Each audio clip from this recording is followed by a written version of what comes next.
নমস্কার বন্ধুরা, মুনমুনের রান্নাঘরে আপনাদেরকে স্বাগত জানাই। আমি আজকে আপনাদের সঙ্গে শেয়ার করব দারুণ স্বাদের একটি চিকেনের রেসিপি।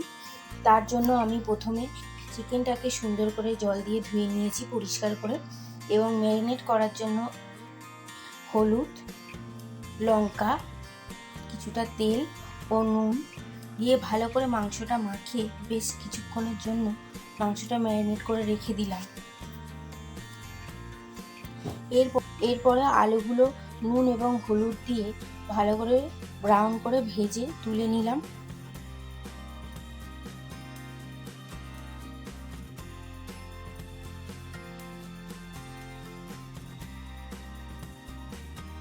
পরে কড়াইতে আলু ভাজার তেলটা রয়েছে, তার সঙ্গে আরও কিছুটা তেল যোগ করে আমি শুকনো লঙ্কা এবং তেজপাতা ফোড়নে দিলাম।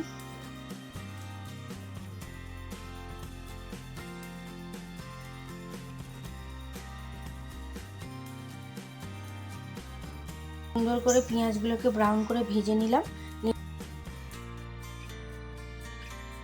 পেঁয়াজটাকে ব্রাউন করে ভেজে নেওয়ার পরে আমি পরিমাণ মতো আদা এবং রসুন এবং কিছুটা টমেটো অ্যাড করলাম। এই মশলাগুলোকে ভালো করে বেশ কিছুক্ষণ কষিয়ে নিয়ে তারপরে আমি মাংসটাকে দিয়ে দিলাম। মাংসটা দেওয়ার পরে বেশ কিছু কষানোর পরে দেখুন মাংস থেকে আমার অনেকটাই জল বেরিয়ে গেছে।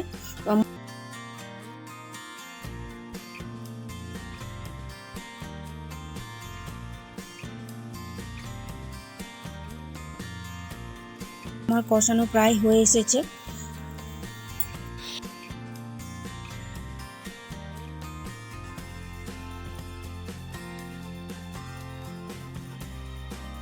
কুকারে আমি মাংসগুলোকে ঢেলে নিলাম, এবং বেশ যেহেতু এটা আমার কালবাট মুরগি আছে তাই আমি প্রেসার কুকারে এটাকে সিটি দিয়ে নেব।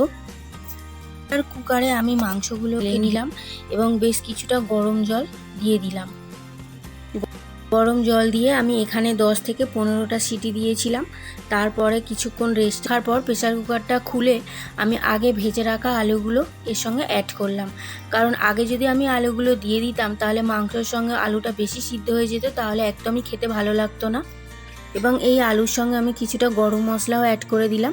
দিয়ে আবার আমি যথারীতি প্রেসার কুকারের ঢাকনা দিয়ে প্রেসার কুকারটা সিটি দিতে বসিয়ে দিলাম।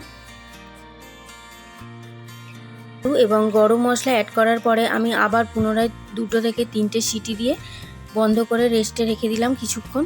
তারপরে আমি প্রেসার কুকারটা খুলে নিয়েছি। দেখুন মাংসটা আমার কত সুন্দর হয়েছে, কালারটা কত সুন্দর এসেছে।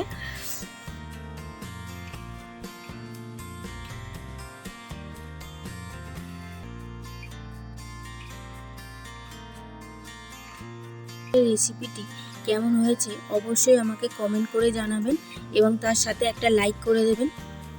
আজকের চিকেনের রেসিপিটি যদি ভালো লেগে থাকে তাহলে আমাকে করে আমার পাশে থাকবেন।